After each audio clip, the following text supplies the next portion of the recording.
Dans ces longs couloirs, 1500 caisses remplies de trésors de l'époque gallo-romaine, tous issus de fouilles archéologiques réalisées uniquement sur le petit village de Montense, comme cet objet un peu surprenant.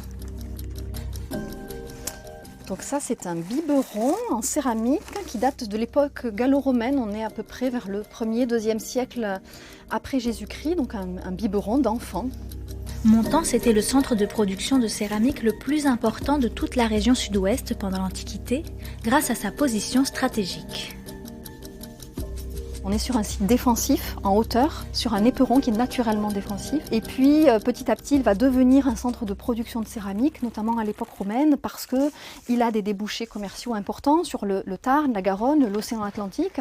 Ce centre est aussi un lieu d'accueil pour les chercheurs qui viennent étudier sur place les objets conservés dans la réserve.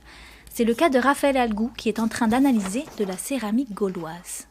Est-ce qu'on a des changements dans la mode? Est-ce qu'on a aussi des productions qui vont être exportées très loin ou pas du tout? Est-ce que c'est une production uniquement domestique pour les habitants qui étaient sur le site? C'est à ça que je vais essayer de répondre. Et aussi, après, il y a toute une étude des gestes des potiers, comment ils font les vases, comment ils les cuisent, comment sont les fours, comment ils sont organisés à l'intérieur.